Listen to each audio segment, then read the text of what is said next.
vinification and things of that sort.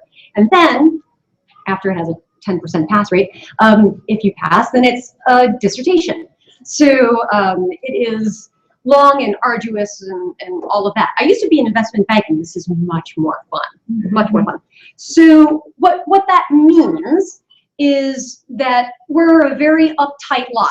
That's what that means. And so therefore I will be keeping time for this whole tasting. A couple of housekeeping rules. If you would like to ask a question, not the people in this room, obviously, you can just raise your hand, but the people who are watching, if you have a question for either me or Michel Chapoutier, you will go onto Twitter or Instagram and put the hashtag TW, as in total wine, so hashtag TW tasting. So that's what you're gonna have to do if you're gonna wanna ask us some questions during the Q&A portion of this video. Or this seminar and webinar. Now, we have 4 wines that we are going to be tasting today, but if you want to keep it in your smartphones forever, there is a new app coming out. This is part of the shameless promotion aspect of all of this, because I work for a company called Wine Ring, and I've got 5 masters of wine and quite a few master sommeliers who are working with me on this. So if you want to do this tasting and just keep a record of what you loved, liked, so-so, or don't like, you can go to winering.com, just load the app on your phone, and then after that, once you put the wines that all we ask you is love, like, so-so, or don't like, and then after that, it creates a pattern for you of your preferences. And then you can get recommendations on other wines just on you. Not the whole world, not on a critic, just you. So if you want to do that. And that's just if you want to keep track. Otherwise, we will continue on tasting. And anything else I have to do for? Okay, no other housekeeping. So for the Rhone Valley, and I'm sure there's a lot of people who are coming here today or listening to this because they know about Burgundy, they know about Bordeaux, they drink a lot of champagne, even if they don't know a lot about it.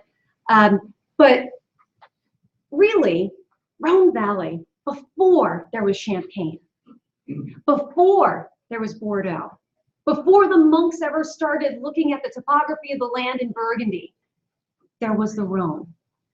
600 BC, they had wine and viticulture in the Rhone Valley. So, all right, to put that into perspective, that is 500 years before Cleopatra had her lascivious love triangle between Mark Antony, Julius Caesar, and her, right? 500 years before that. And it was 100 years before Socrates poisoned himself with, drinking, I think it was poisoned wine? Was it poison? It sounds like that. So that's what they had back then. So it was like 100 years before Socrates, all right? I mean, oh my God. So this is an area where drinking wine and good quality wine has been known before all the areas that we know today for high value wine. So it's been known for quality for literally millennia. Now, 1,500 years ago, there was a public administration in the Rhone Valley that said, you know what, we're going to call it the Côte du Rhône, just so that we can make sure that we don't have any people trying to forge and fraud, make sure that we don't have any people trying to pass off their wine as our wine. So even back then, the Rhone Valley was a big deal. A real big deal. One of the biggest names in the Rhone Valley is Chapoutier. Now, if you didn't know the wine, the name before today, you're certainly going to know it after today. We're going to taste some incredible wines, but he's absolutely, and the name is most renowned and celebrated all over the world. But when I think of Chapoutier, there are really 3 words that come to my mind. The first is legacy. Legacy, I mean, the family name has been around for over 200 years in the Rhone Valley. So they've been around. They've been around. They know quality wine. Secondly, pioneering is a word that I would use for Chapoutier. And this is in a number of different ways. Firstly, Michel Chapoutier, who started with his family business in 1990, he was self-taught. How many self-taught wine people in the room? Yeah, quite a few. So you can probably relate to that, right? Self-taught, had such a passion and an ambition in the wine industry. And you may also know that if you look at the labels, and I have to mention this, I'm sorry, on the labels is Braille.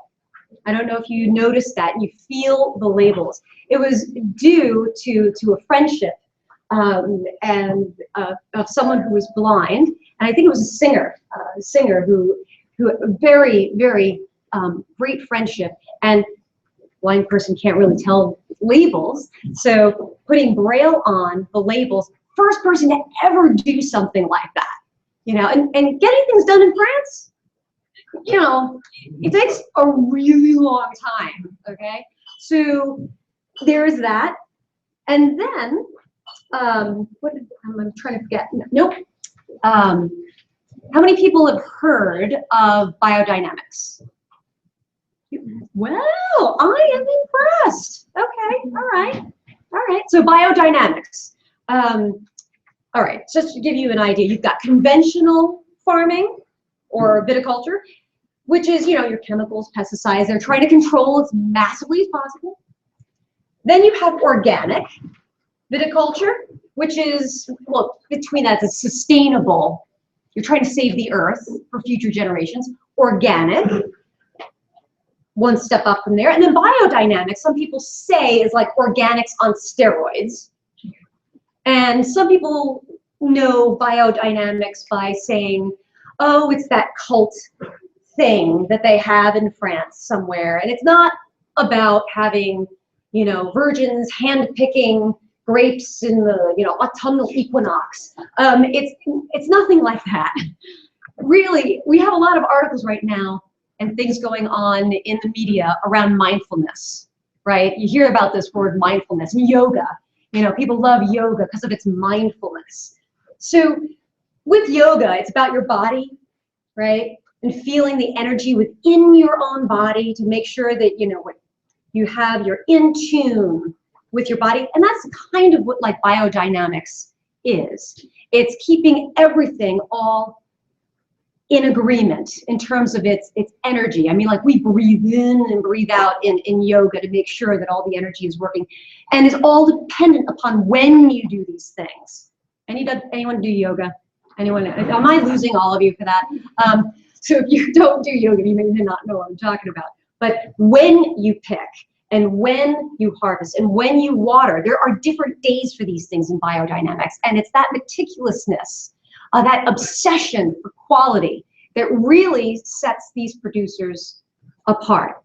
And that is it took a pioneering spirit such as Michel Chapoutier to do that in the vineyards in the Rhone Valley.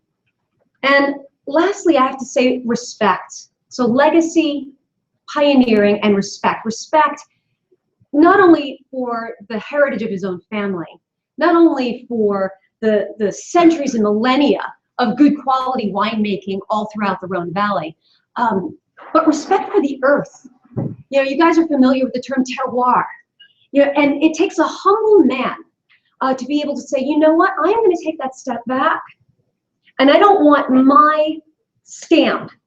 You know, I don't want me coming through, because some wines out there are kind of like the selfie of winemaking. You know it's them every single time.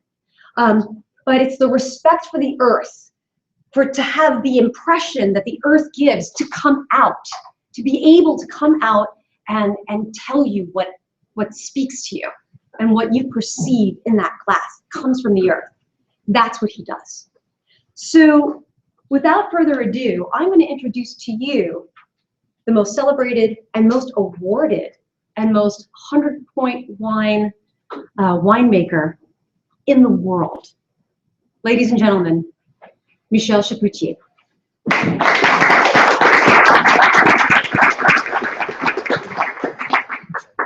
Thank you. Welcome. So we're going to have you start by giving us a little bit of an overview of your family history. Yeah. And maybe your start, and then we'll get into the wine tasting.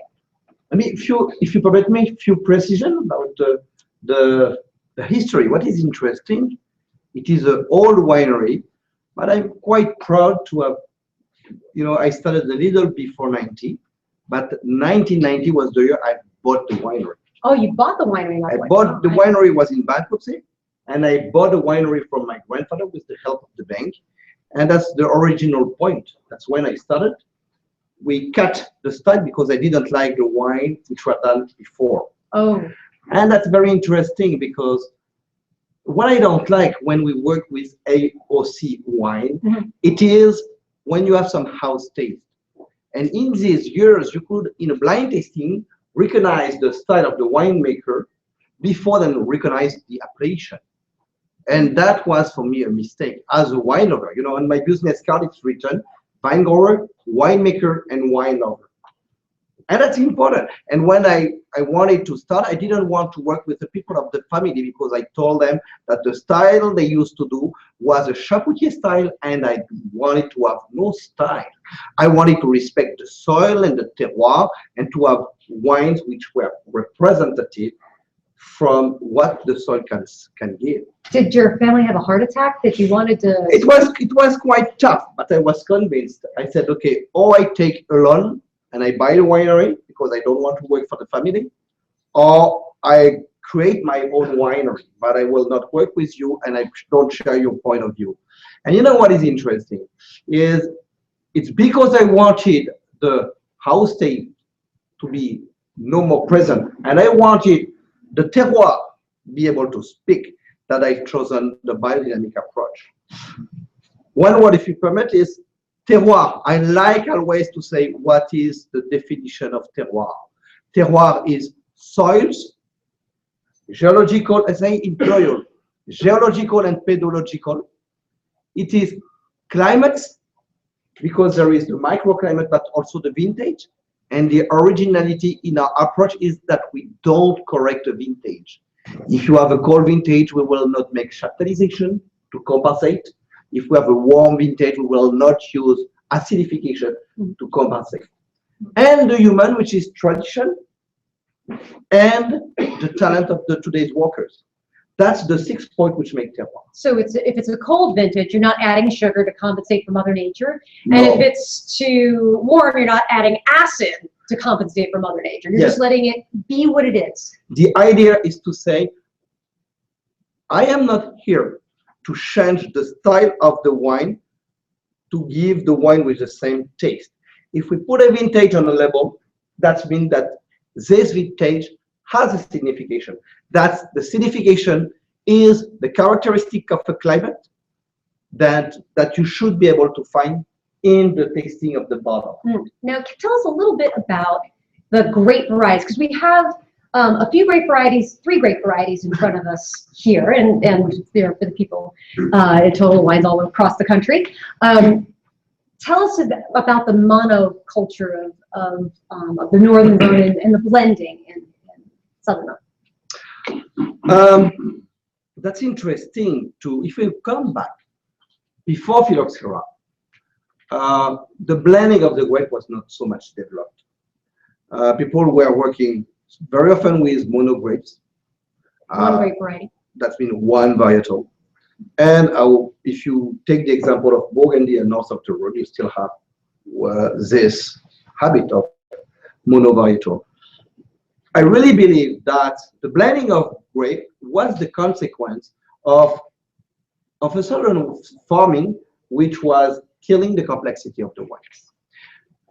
What is important to keep in mind is a vine. If you permit, I will put a. Yes, we love drawings. Now, it is important to understand that you have your 2 soils, and if you put a vine, the roots are able to go to 100 feet down. If you watch on a microscope, what is a root, you will see this, and you will see like hairs like that. And what is interesting is that around this hair, you will have plenty of bacteria bacterial life. And the job of these bacteria, I call them the mother of the vine. Bacteria? Bacteria, microbiological life. Okay. These bacteria are just eating the minerals, digesting the mineral, and make these minerals able to be assimilated by the root, that's meant by the plant. A vine is not able by itself to absorb the mineral richness. A root of a vegetable can only absorb organic richness. And if you want to speak about soil, you need to have roots which will go deep, but you will have also to have the good bacterial activity to permit to find here in the grape, to have at this place the diversity of minerality. If you drink the juice of the grape, you will not obligatory taste a difference. It is by the alchemy of the fermentation through the yeast, and we work only with wild yeast, through the yeast that you will have the difference of taste. I like to say that a wine is an aromatic wine. You want to say? Yeah, well, I just want the people who are there to be able to see it. Oh, sorry. That's nice, huh? That's nature. So it is, a wine is an aromatic symphony. Each race of yeast will transform the sugar in alcohol with its specific or original aromas, like a symphonic orchestra. And from the same grape, if you change the soil, if you have extracted the different minerals, they will influence different races of yeast. And this cocktail of yeast population will give a different taste. Which is the reason why for terroir, it's a microclimate around a particular set of vines that makes such a huge difference, because it's not just the soil, it's not just the climate, but it's even these bacteria, this flora and fauna that live around there, that are metabolizing minerals so that the vine itself can pick it up. So that's why you have the variety of the different tastes. It's for that's when I started the biodynamic culture. It was not because I was a high pipe. It was because I wanted life in the soil. I wanted these bacteria around the roots able to assimilate, to bring to the top all these minerals. If you permit, I like very much your description, because it's not easy to make a description of biodynamic culture. It's hard. I like, sometimes I say, chemical is, I have a headache and I will take an aspirin. That means I will take care of the symptom sometimes more than the disease. Organic, what we call biological, is I have a headache, but I will keep the same philosophy. Curative, I will replace the chemical molecule by a natural molecule. Instead of the aspirin, I will take the willow bark, l'écorce de sol, willow bark. And I will make a herb tea with this. You will extract the salicylic acid, but it is the same philosophy. You are just watching the symptom instead to ask the good question on the origin. The biodynamic is, okay, I have a headache. The most important thing is the question, why? Do I have a problem of blood pressure? Do I have a problem of cholesterol? So I will go back to the origin of the problem, and I will look for, everything is based on the energy. If I would have to say in 2 words, what is the biodynamic? It is coming from the anthroposophy, which is coming from the theosophy.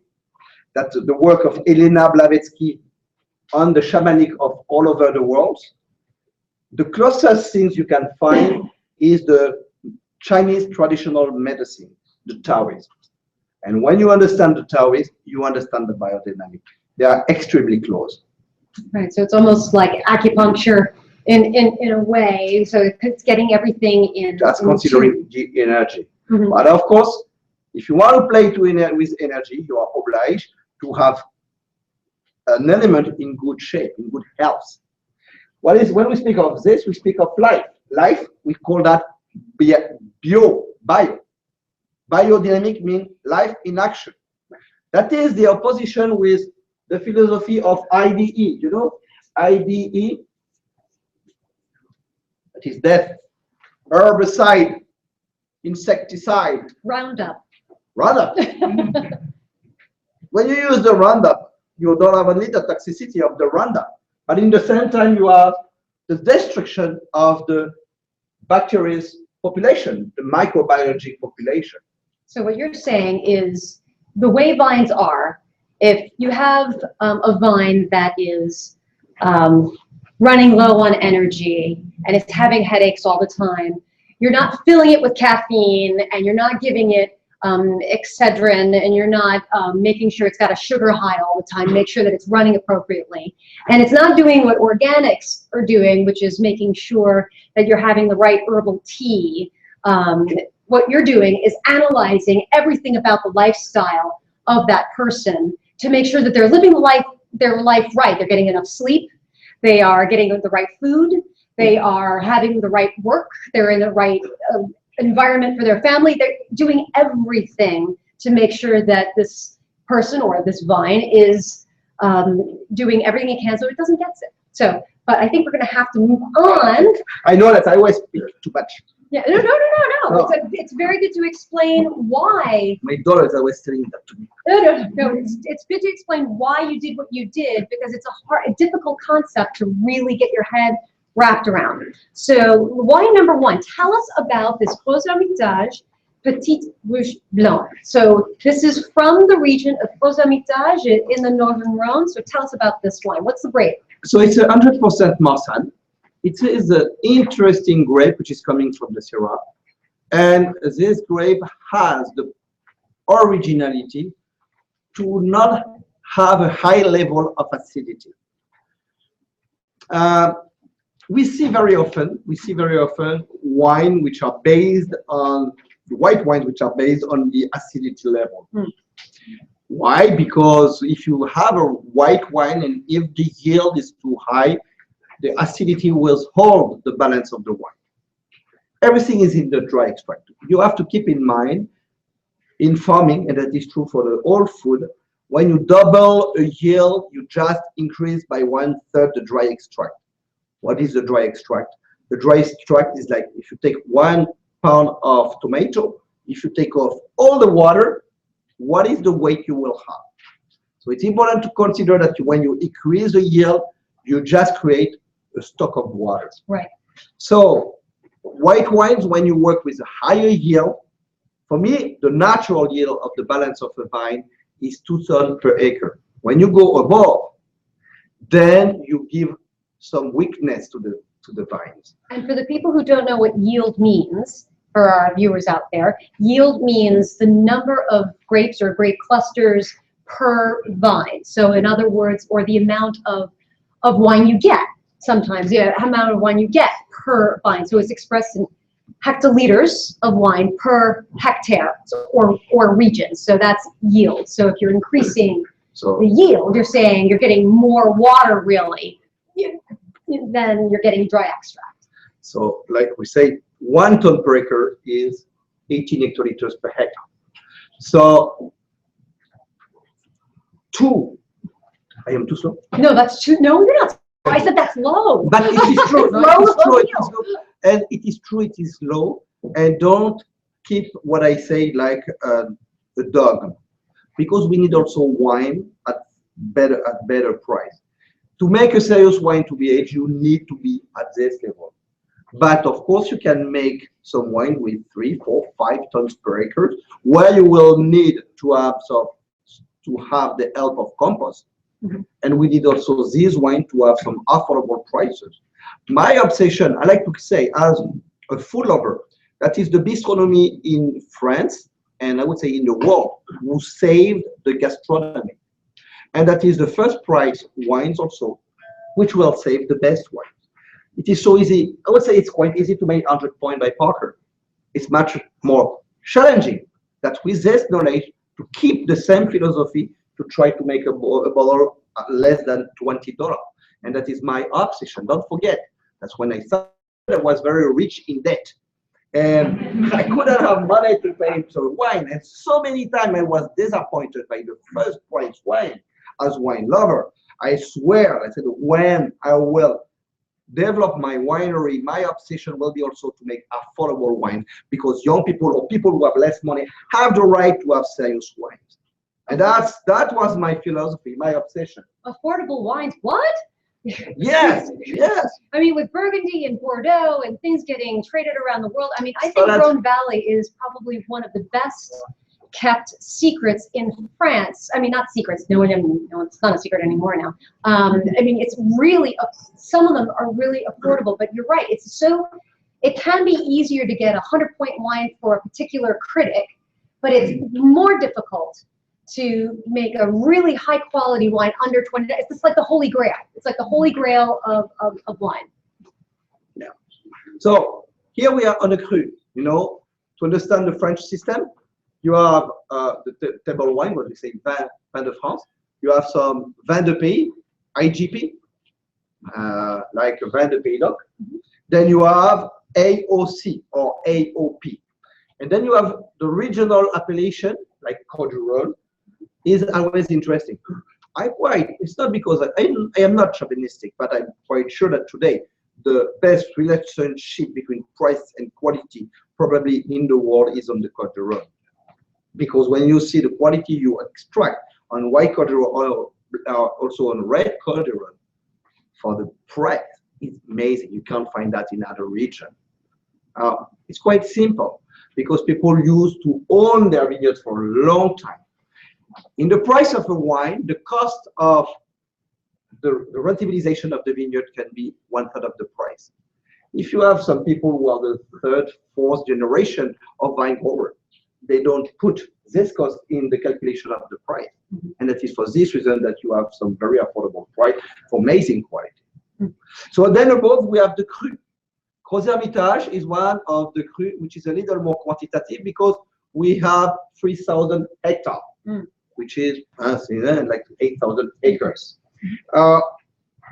Marsanne, it's a grape, as I told you, not very oriented on the acidity.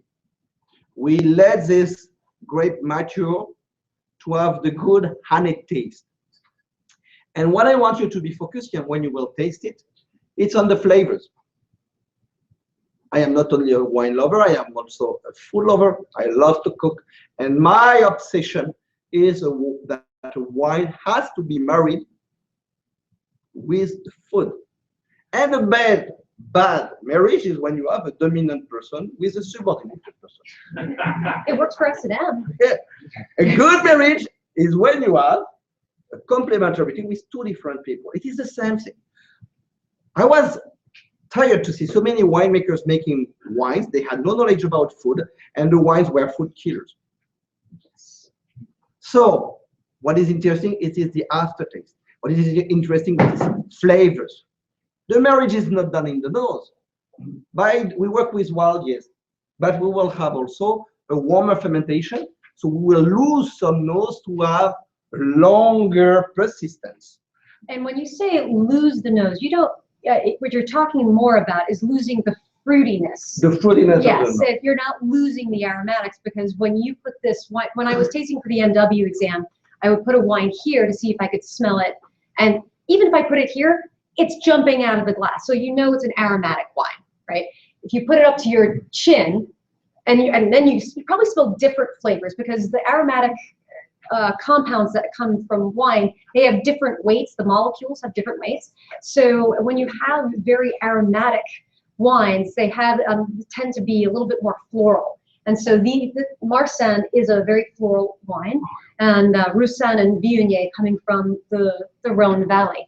And what I was told when I was studying, and maybe you could clear this up for me, Roussanne and Marsanne are, they're white grapes from the same area, but that, which one is it? I'm gonna say Marsanne is like the more voluptuous sister than Roussanne because it's lower in acidity and easier. I would say in the past, Marsanne. I know one is one. Marsanne is the grape which is done to be aged. Roussanne was the grape which was done to be young, to be tasted young, and Roussanne is a grape which is extremely sensitive with oxidation. I see. So, for instance, people used to plant some Roussanne in Gros Hermitage because Gros Hermitage was a wine which has to be sold younger. So, to make the wine open younger, you know, in last century, people loved oxidation. For them, it was a quality. So the Roussanne, because of the oxidation of the Roussanne, that was helping to have 20% of Roussanne in the Marsanne, because that was giving this little touch of oxidation, of, you know, almond, you know, ranch almond, ranch almond? Almond skin. Almond skin. Almonds, you could tell us a little bit about the so aromas. here, in the work we do here, we're extremely obsessed. So we have on the aromas the acacia flower. We have a little touch also acacia. Yeah. We have also a little touch of orange flower. I get the honey. I definitely You get have the honey. also the honey. And this has oak on Fine it? honey? Yeah, honey. Does this have oak on it? Says any oak? There is no oak at all. No oak at all. Yeah. Okay, so you get a spiciness from this wine, and it's the spice you get. It's not from the oak, which is normally what you get from oak barrels. So, but there's, you know, so that's the spice of the Marsanne itself. And what is interesting, you have 4 flavors normally. You have what I call archaic primitive flavors, the sugar and the sweet, the sugar and the acid. And you have the noble sophisticated flavors, the salt and the bitter. When you watch, you know, in the cooking, the same thing. The old style cooking, you had like the sugar with the salt. Or you had 25 years ago the fashion to put the balsamico vinegar everywhere. Oh, thank goodness this old style cooking has disappeared. Today, or they're on the point to disappear. They have completely disappeared in the high gastronomy. In the high gastronomy, people are working the salt and the bitterness. The bitterness is the most difficult flavor to work in cooking, but also in the wine. And when you will taste it, you will keep this wine on your tongue, and you will feel in the middle of the tongue the saltiness and also this bitterness. You have a bitterness, you can have the impression to have the bitterness of a tannin, like if it was a red wine. And it is for that this white wine is done to be able to play with meat, like a white meat. What is interesting is because we have low acidity, we can play with spicy food. You can't put a red wine with spicy food. The reason is very simple. The spice, the migration, the spice, the taste of the spice is coming from tannins from the seed and tannins from the skin.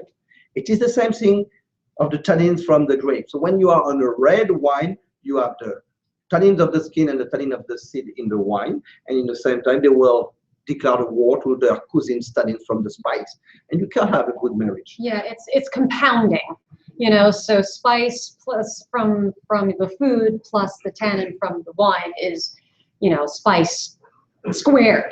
It just, and plus the alcohol amplifies any kind of spice and the acidity. So what is interesting, the bitterness is a good challenge. We like to say, but we'll see on the next one, that on the curry, the best one with the curry is the Marsanne. That's perfect. Yeah, so for takeout for Thai curry, or for Indian cuisine, or things that have maybe even a cumin spice to it, this would add quite a bit. It'll have some complementary aspects where it'll bring out the spiciness of the wine, or the wine will bring out more of the spiciness of the dish, but it'll also have a contrasting where the spiciness of the dish will actually make the flavors pop of the wine, the flower, the honey, the fruit that's coming here. I get some like white peach, you know, some stone fruit kind of aromas and things of that sort. So I think it makes the fruitiness pop of that. So that's a good recommendation. But we need to move on. We need to move on. I'm a tight taskmaster. We're moving on to the Chante Alouette. It is a white Hermitage, and some people have never had a white Hermitage before, so this might be your first introduction to it. Thomas Jefferson, you remember that before to be president of USA, he was American ambassador, and he was probably one of the first wine writer. And regarding Hermitage, he has written, white Hermitage is with no doubt the best white wine in France, at maybe the exception of 2 or 3 champagne. Like share this point of view because I am a champagne addict. And at the end of his article, he writes, you will be maybe surprised to discover that they try also to make red wine. That means that Hermitage used to be quite only white wine. And it was a wine used or for the Vendée or for a dry white wine with a potential of aging very, very long. And just to interrupt you there for just a second, if you have any questions, we're going to have a question and answer coming up. So for those of us who are joining us online, if you put a hashtag TW as in total wine, so hashtag TW tasting, please send us some questions. So I'm sorry, please continue. That was the publicity. It's like publicity, right there. But we have a color difference in these wines. If you put this against a white surface between the first wine and the second wine, it's a deeper color, isn't it? It's a deeper color because we are on a sediment from the Quaternary, and there is a percentage of limestone in, which will give this richness. Chantarez is on the top, just down is the Méal. Méal is giving the wine the richest wine of Hermitage. And Méal is the vineyard. The vineyard, the name of the place. vineyard. And here, what is interesting, you will have some touch of quite white truffle. Sometimes it can be black truffle. So it's more of a savory component, because some people out there have an issue with identifying flavors and aromas in wine. I like to think of it as a fruit, is it a flower, or something else, and that falls into the we have some category of something balsamic else. taste. You have also the orange. We have the nose of the orange, the apricot. But this is almost like it definitely has a concentration and it's almost like apricots and honey that you have. There's a density You feel to this wine. the sensuality of the wine, the length, how it's round, but it's not heavy. Yeah. It's a wine which is done to play with the food, with the foie gras. Don't take sweet wine with foie gras, please. Don't do that. That's a crime. That's a crime for the foie gras. I've ever heard that. No, that's a crime for the foie gras. Of course, we sacrifice the foie gras to give an impression that the sweet wine will be better. But that was the 19th century fashion to have the sweet wine with the foie gras.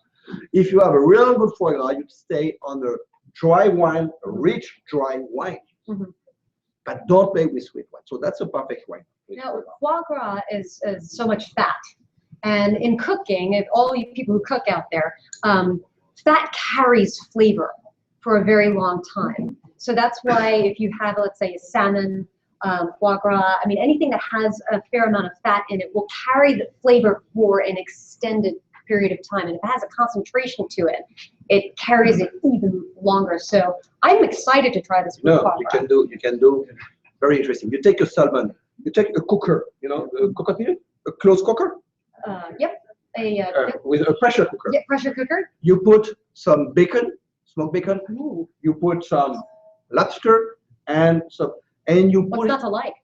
and you will cook that by the alcohol steam or a grappa or a whiskey like a Lagavulin, and you just cook that 5 minutes. Wow. And you will have the smoke of the Lagavulin, for instance. The fatness has been destroyed by the steam of alcohol. And that's easy to do, amazing.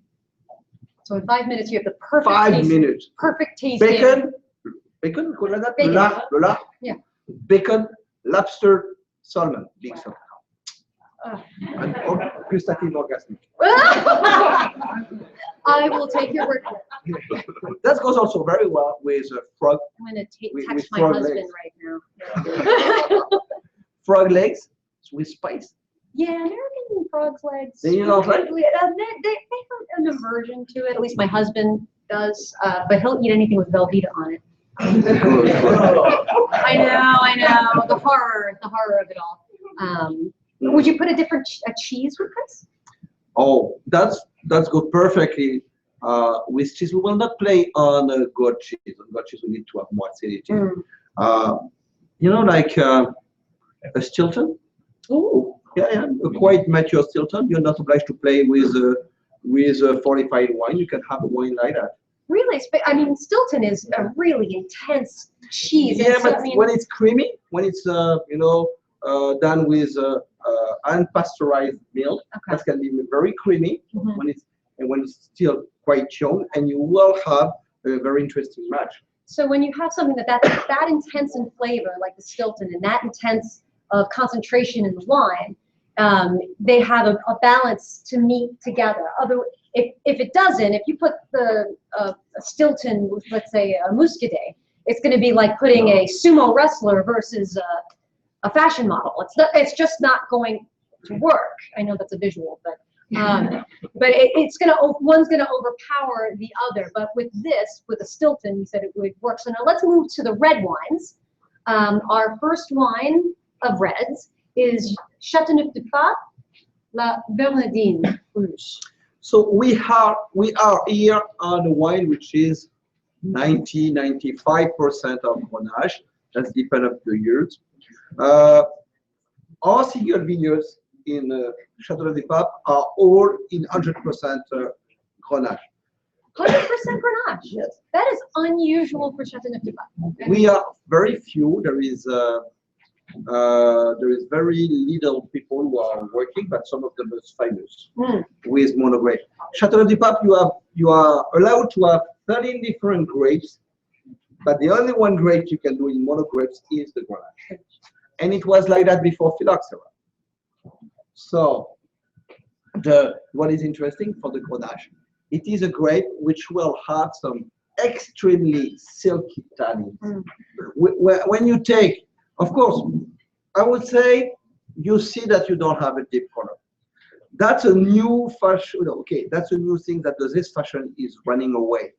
The fashion to have black wine so concentrated that you need to have forks and knives to taste the wine, and that was a disaster for the wine. The Burgundy was on the point to disappear because people could not understand that a Pinot Noir had we were not using anymore couleur ruby. I say ruby. Red. Ruby, the color, the red stone. Garnet. Yeah, ruby. Yeah, ruby is ruby or yeah, garnet. so they wanted to have black wine. No. What is interesting, we don't buy a wine to watch the color. We buy a wine to taste it. The pleasure is in the mouth. And what is interesting, we have to accept that the Grenache has a lighter color, but because the Grenache has a soft tannins, and you will have the characteristic of the Grenache, the wild cherry. You have this nose of white cherry. You have some red currant also, red currant jam.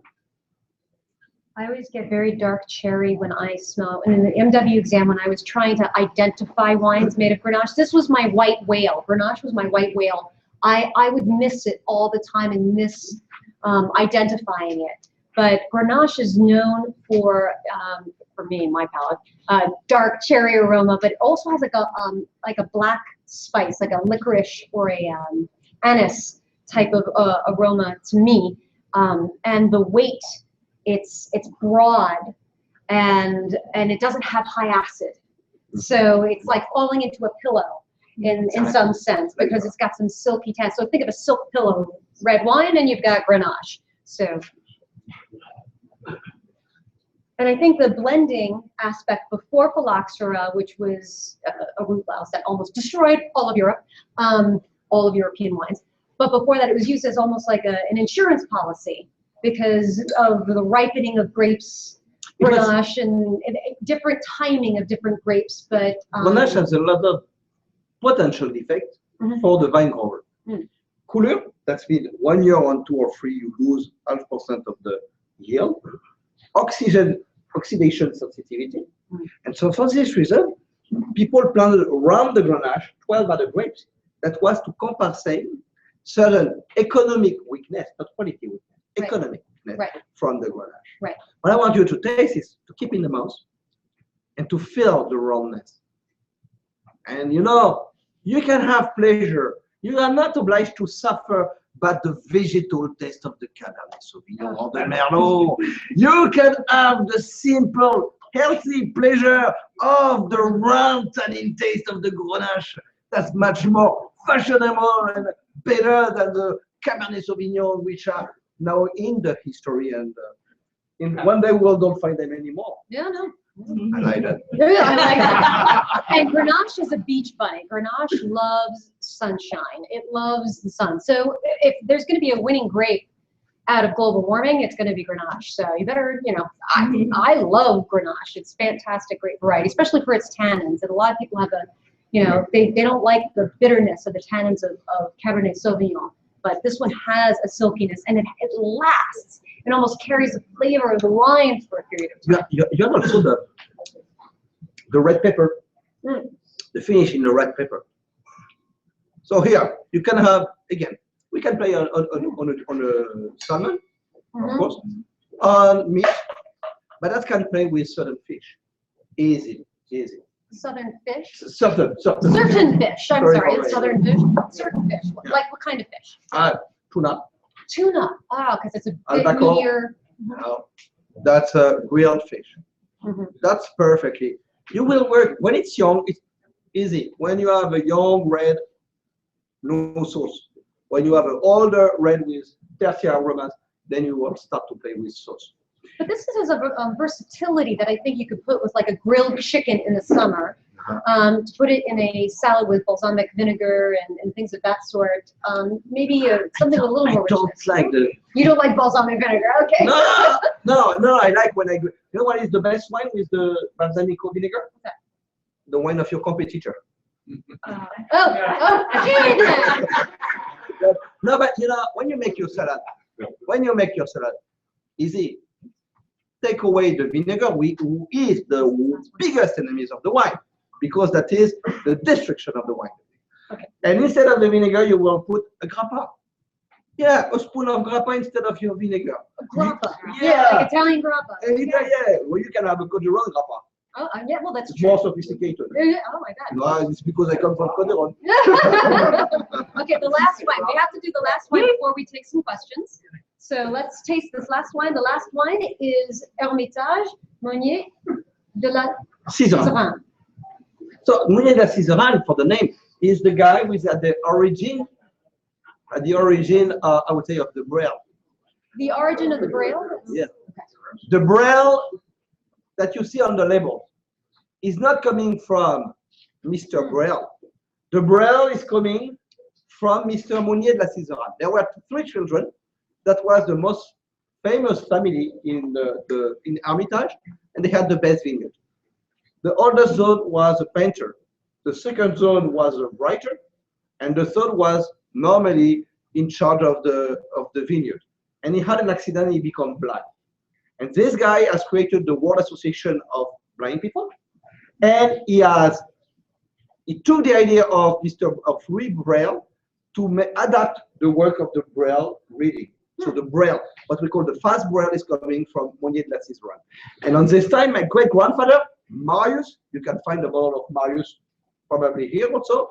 Marius, it's a nice brand. My great-grandfather has bought the vineyard of La Sizeranne. And to thank Mr. de la Sizeranne of the good idea to become blind and oblige his family to sell the vineyard to us, we did the Braille on the labels. And you kept that respect. That's one. How many people love this wine? I mean, this is, oh, good Lord. This is fantastic. Yeah. The origin of Syrah. Carol married it, Carol married it from UC Davis.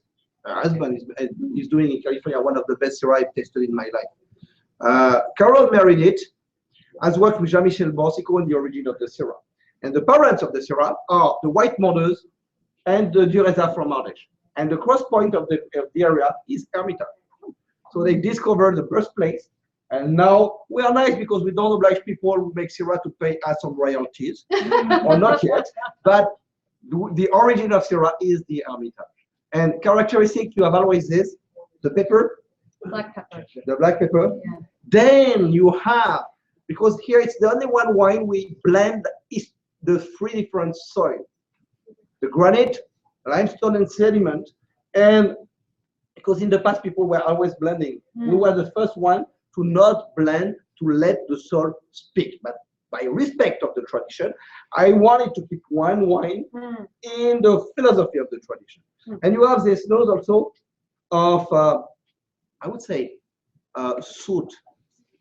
The fireplace soot. So you have the little touch of soot. I get an almost I get raspberry aroma, so like a framboise, just a raspberry. And you have also blackberry. And you know, the Michel part used to be called the blackberry wine because on the grape part, the Syrah is smelling the black currant. And when you arrive on Michel, that smells the blackberry. And historically, the wine was called vin de mûr, blackberry wine. It was called, not Hermitage. Well, I also get some herbaceousness, not in the green bell pepper kind of way like you get in Cab, but like a Provence kind of herb, like a savory kind of character, whether it's sage or, I mean, there's almost, I can't describe what it is. I mean, I always called it garrigue, but there's like a savory kind of character. Some romarin. And a roasted game kind of aroma as well. Yeah, that's what I get. And you feel the length, the silkiness, the velvety. We make a very long skin contact. Fermentation is what? 5-10 days. We let the vine longer in fermentation to have less extraction, I would say. So that's quite surprising. What you have to understand, during the skin contact, the tannins will go from the skin to the juice. That is a chemical reaction which is called osmosis, from the less to the plus. At the end of the fermentation, the liquid, which was the sweet juice, which was more dense than the skin, is transformed in a low liquid, the wine, which has a low density, 0.95. So at this moment, when people are racking to take the free run wine, we will wait 4 more weeks to let all the unstable tannins, to let them naturally come back to the skin. That will permit us to have a natural selection between unstable tannins. These unstable tannins, which are the first tannin extracted, but also the more bitter. But that will permit us also to not go through a fining. When we fine, it is because we want to take off some of these tannins, but they have never discovered a clever fining system. So by the mechanic, the natural system of the movement, we let it drink 4, 6, 7 weeks, So and then only the free run wine is coming. The grapes have white, we'll press it, and the pressed wine will be distillated to make a brandy. This brandy, Le Mar des Côtes-du-Rhône or Le Mar d'Hermitage, will soon come on the market. Not yet, because for me, a brandy to be interested has to be aged 20 years in barrels. So I started to do that 25 years ago, and I wanted to separate that soil per soil, vintage per vintage. So you never heard about this because that took time. And the first vintage that I will propose will be 95, very soon. But that's thanks to this method, because we don't use the press one. Wow. It's for that it's very silky. And because it's very silky, you have only faint tannins which are amazingly stable for their potential of aging. Wow. I can listen to you forever. I'm sorry, I'm even just dazed. So you said you don't fine. No, so there's I'm lazy. No, lazy. That's not. So vegans can drink your wine. Is that what you're saying? Because vegans can drink this wine. There's no animal products inside this wine. So we have gone through the wines, and we have a couple of. We're going to start our questions and answers because we've got some from Twitter, and it's just in. Well, first of all, we had Ernesto Souza. I hope I'm pronouncing that correctly. It says, the Petite Ruche is simply sublime. So that was just a comment. Thank you very much for that. And we have a tweet from Elizabeth Hurley, like the Elizabeth Hurley? Yeah, wow, that's wow. Awesome. It says, please share a memory of a favorite vintage. Typically, I love red wines, but where have these white wines been all of my life? Well, we can't answer the second part of the question. But the first part of the question, what is share a memory of your favorite vintage? I would say that it's like children, vintage. The favorite vintage are so very often the more difficult. The more difficult. And I would say probably 93. 93 wet, high pressure. And I remember there were some rotting pressure of botrytis everywhere. And because we were in biodynamic, very often you see the botrytis when you have some nitrogen and potassium in the soil. And we had, at this time, because we were at the third years of biodynamic, we were amazingly lucky because we didn't have this pressure of disease. So some neighbors were telling, you can see that they cheat because they use chemical products because everybody has some botrytis that they don't have botrytis. So that was a good publicity for us.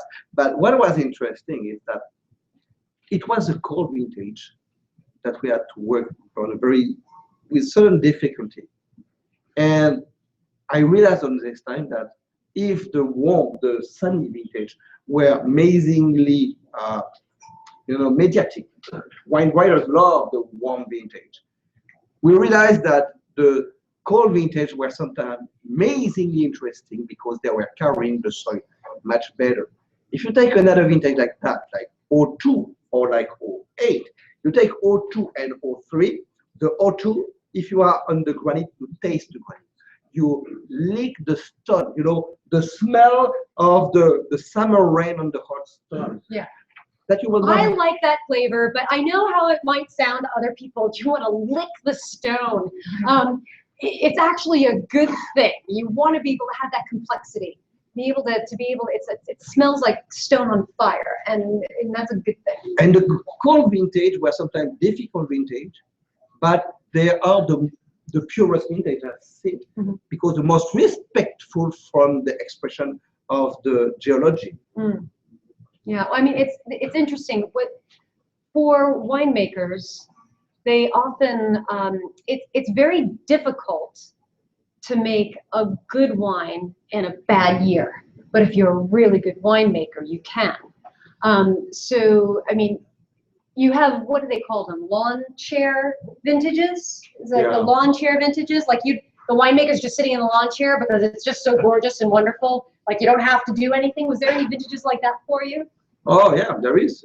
95, 2000 are easy vintages. Let's remember me a story. My butcher, who is a very close friend, is from 54. And 54 was not a good vintage. So he told me, it was in 94, he said, do you have some 54? And I watched in the cellar book and there were 600 bottles of Chateauneuf 54. And I said, yes, there is, but last time it was tasted, it was in 64. And my grandfather said, not good, too old. Said, 10 years later? Yeah, and we said, we don't care. Well, I was not the winemaker. I didn't do it. And we started to open the wine. And the wine was amazing, outstanding. He was maybe looking like 30 years old when he was 10 years old. But at 40 years old, he was still looking like 30 years old. That's good. And that was amazing. We judge wines too young. We make their future. You remember, we all have the experience in school when we were 8 or 9 years old. The first one became the first of the classroom, and what became the last of the classroom. That's true. Yeah. Will you decide that the children, when they are 8 years old, if they will be president or if they will clean car? No. So we should do the same thing for wine. There is amazing surprise. My generation I've done the cult of the 75 of Bordeaux. It was so tonic. Everybody said, "Oh, that's the vintage of the vintage." They all died before to be opened. But Bordeaux says they have a vintage of the century every year. So it's okay. So we have some more questions from Christy Majors. Thank you very much for the question. To what extent have you been influenced by American winemakers at all? True American patriot. I started. No. That's somebody who know my story who asked you this question. My passion of wine come from St. Helena when I was staying with the Grace family vineyards. I was staying with Dick and Ellen Grace, and it was the time when Craig William was arriving. He was too young, very young, but just starting at Phelps. It was the time of Ellen Shirley was just starting. Larry was working at Frog Lips. You know, it was a whole story. Yeah, Frog Lips. And and it was the time where André Chelichev was still smoking and drinking at the same time. And that opened my mind. And when I arrived and came back in France, I said, okay, the USA, the California, some winemakers have 20 years of advance in front of us by the knowledge of the winemaking. They have a freedom on the legality that we don't have. The only weapon we have that they don't have is the history of the soil. It's important to understand that a vine is creating century after century its own soil. The bacteria that are around the root are using the soil, digesting and changing the soil. And every century, the soil is more and more adapted to make better and better wine. So when we have 25 centuries of soil, we will always have 25 centuries of vineyard soil of advance compared to the new world wine. And it is for that that I said I have to work with my own weapon, which is to let the soil speak, and I chose them. And thanks to what I discovered when I was in St. Helena, because that's opened my mind and that's given me the way to follow. So it's true, the person who asked the question probably know my history. Oh, okay. So the next question after that from Kyle Kendrick. Thank you for that. Thank you, Kyle. What is the average age of your vines? Meaning, what's the average age of your vines? And how was 2014 as a vintage? We're getting a sneak peek here. So, average of the vines, I would say, you know, I have in Hermit, I have some vines which are pre-floristry. Ooh. So 150, 160 years old. Ungrafted vines. Ungrafted, marketed. When the vine die, you take off the vine, you see that the roots is doing like that. Okay. Our single vineyards normally are quite old, more than 80 years old. 80, 100, that's the quite often. And, but it's important also because to have always the oldest vine, then the risk is one day to replant too much in the same time. So it's not a good advice to give to young winemakers to do what we did. And also the older the vine, the lower the yield, but it comes to a certain point where it's just not economical anymore, and it's also doesn't necessarily. I think it's always interesting for everybody to have an icon wine. And when I have a position with winemakers and try to help a lot of young winemakers, and say, okay, there is two races of winemakers or two races of people in the wine: the people who love the wine and the people who love the money of the wine, and they are not the same. And you have, we say to young winemakers, you have also to have your little vineyard where you will not make money, but where you will make your real pleasure and your satisfaction. And so you need to have each time of old vines, old vineyards where you will do your icon, even if you waste money.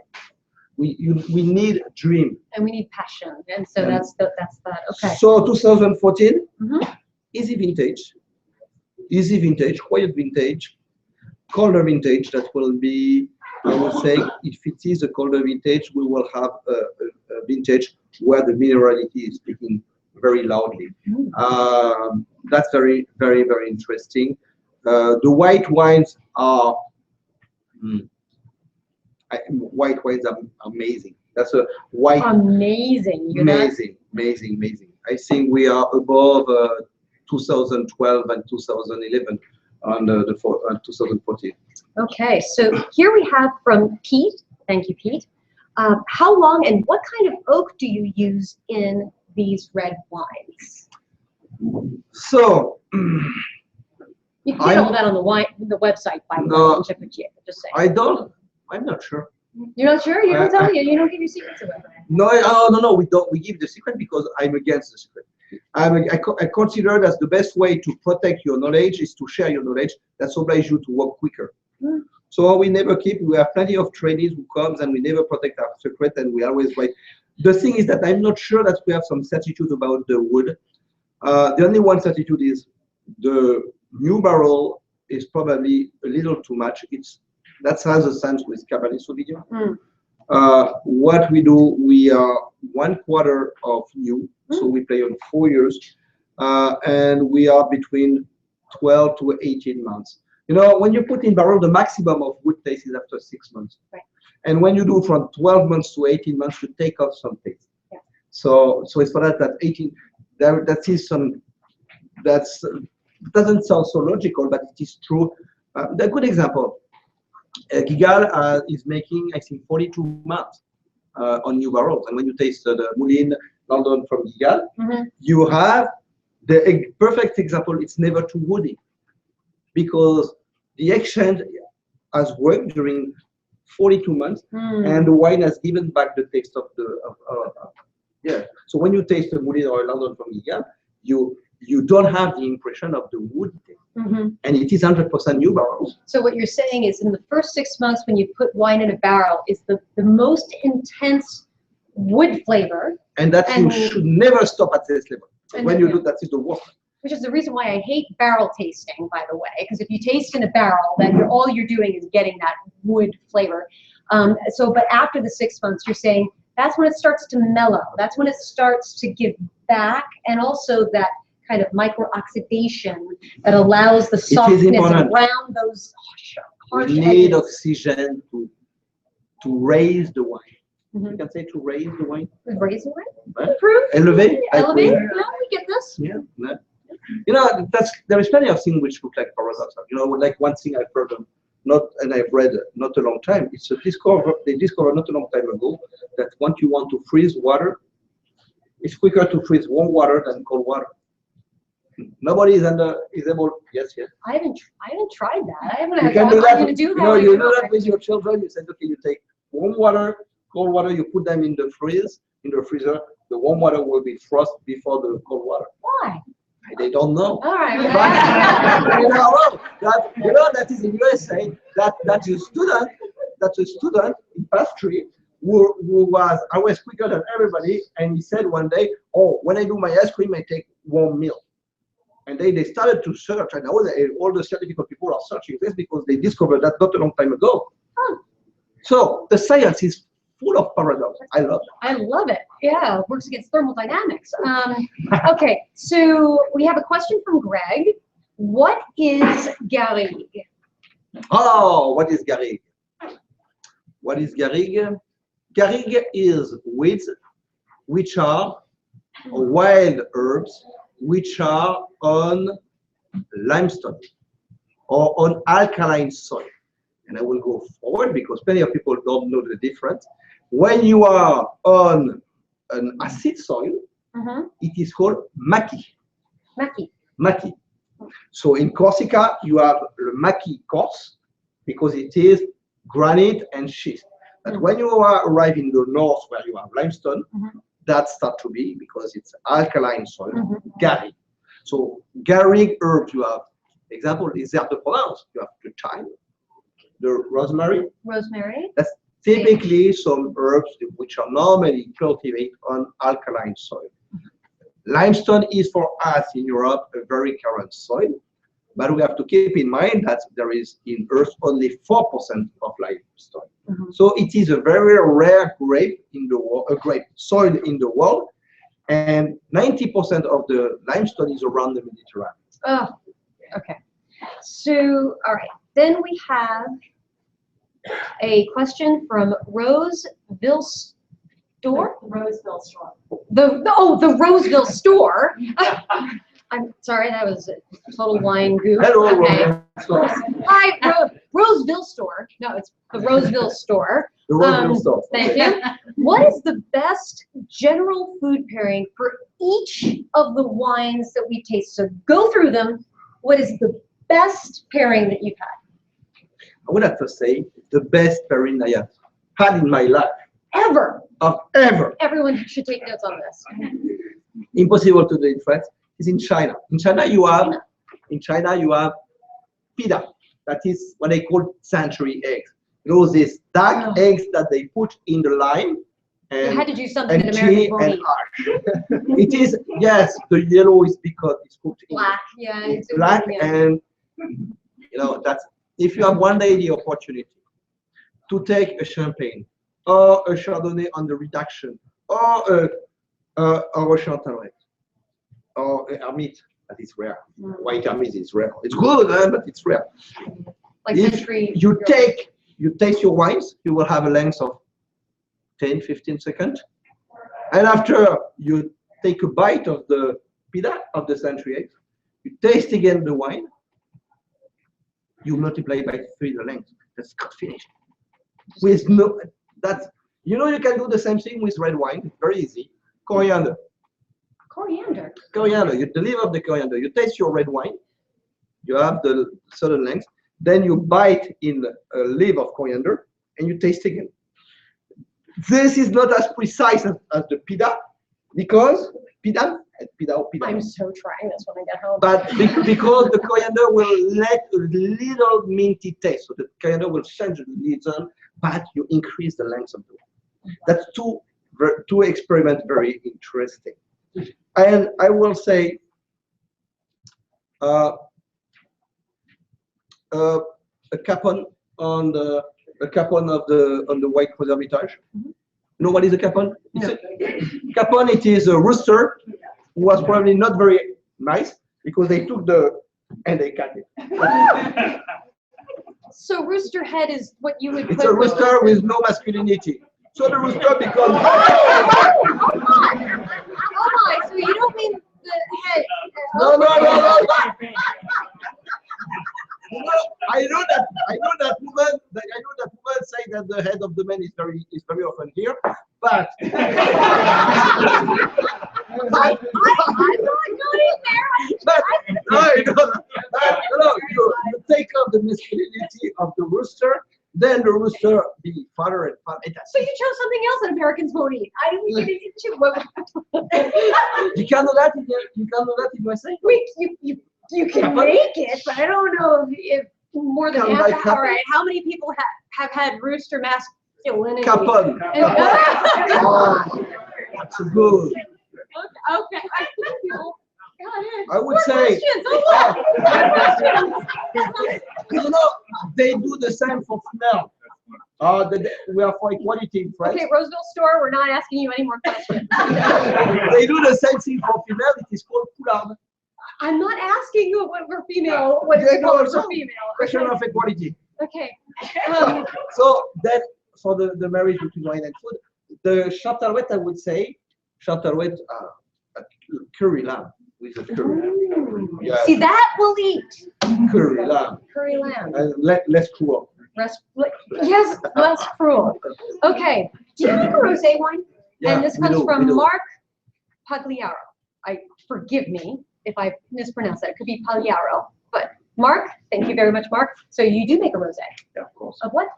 Oh, we do a rosé in Côte d'Ivoire, and we do a rosé for our Marius rosé. Ooh. Very good. And it's a vin de pays d'Oc. And you know, that's we have to defend rosé. The snobbies will kill the wine. The rosé, there is an evolution of the cook. We need to have some, you know, you can go to opera to listen lyric music, but you have also the right to listen disco music. So we need disco wines like the rosé. We need wine to drink just for fun. I don't accept the principle to say that there is some very expensive rosé because they are sophisticated. Okay, there is a little snobbies in Provence. They try to make a little snobbies with this. That's for me a little, how you say, call that bullshit. what I consider is the rosé is a wine with a real position in the evolution of the gastronomy. We make more and more grilled things with no sauce. We need to have some wines light. The white wines can answer everything. So what we will have, it is also some rosé, which are between the red and between the white. We know what we like also with the rosé? What is important? The level of carbonic gas. I want to know, when you taste my white wine, you have maybe tasted a little touch of carbonic gas. We need to have this touch of the carbonic gas because the carbonic gas give a density, extract the salt taste, but permit to drop the level of sulfates. Carbonic gas is antioxidant. We have to fight against the sugar. You know, our children, where the generation of sodas, we have to take off the sugar, run away from the sugar, run away of everything which is sweet, because the aspartame is as bad as sugar, because you teach your body, you lie to your body by eating something sweet. So all these things has to disappear. But the carbonic gas is something which is good for the health because it's antioxidative. So we have to work with, we must not be scared about this. You know, even some wine like I was in Switzerland 2 weeks ago. Oh, that's what. Oh, really? I was in Switzerland 2 weeks ago. The white Codiran Rosé. Only one defect. Very pretty, actually. Only one defect, not enough expensive. That's the defect. Did you get that? That's the defect. It's not expensive enough. I'm still on that rosé is like disco music. I wrote that. I'm totally tweeting that. Yeah, we need that. You know, That's I like the example of Japan, for instance. The Japan, they were so passionate about wine. The wine becomes so snobbish that now the young people run away from wine. The wine is a popular drink. And the people who want to bring the wine in the snobism, they kill the wine. This is anti-snobism wine. Is that what you're saying? This is anti-snob wine, Japan. Okay. Awesome. Okay, so we're going to have to go to another question. How do you see wine culture evolving in the United States? That's a fully loaded question. No. Ernesto. In a very good orientation. I think we will see less and less sweet wine. But you know, we see the same thing in France. Me, who is crazy about champagne, I drink 3-4 bottles of champagne per day. You know, when I am tired, when I am not, I can drink more. But we see that the level of sugar in the champagne go down, but there is less and more ultra sweet. So we see that there is less and less sweet wine. There is some research about wine with no sweetness. Research of the difference. You know, what is interesting, probably what helped USA also, that's the microbrewery. When you go to some place like Colorado, you have plenty of different beer, and you have a young generation who have discovered that they could taste some different things playing with the beer. And the beer did a huge job by the microbrewery. When they had only a Budweiser or a Coors, they couldn't play with the difference of the palate. And that they helped us a lot, because the young people, the students in Colorado, for instance, the level of passion about wine in Colorado is interesting, because that's an all the area where you find some microbrewery, you see that the consumer are ready to play with the difference of taste. And we see that this approach of the difference of taste is considered now in the civilization of the wine. That's the game of the wine. Well, we're the #1 nation of consuming wine in the world now, so that's fantastic. Last question for you, and it's probably a very difficult question, because it's like choosing between your children. Do you have a favorite varietal? And you can say yes for different reasons and different things, you know, but it's like choosing between your kids. Yeah, I do. You do? Yeah. Okay. So you have a question? Yeah, you're answering my question. Or you're answering. Do you have a favorite grape? Yes. I said yes. Really? Okay. Which one? You said it was the last question.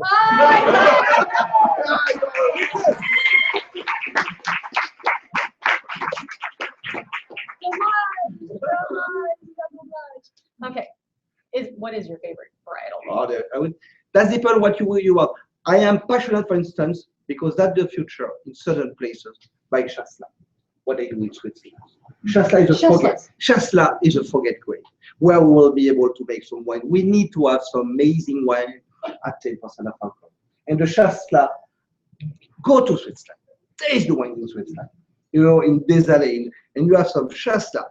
Okay, they are expensive, but you taste some amazing wines, which can be 10, 15 years old, with 10% of alcohol.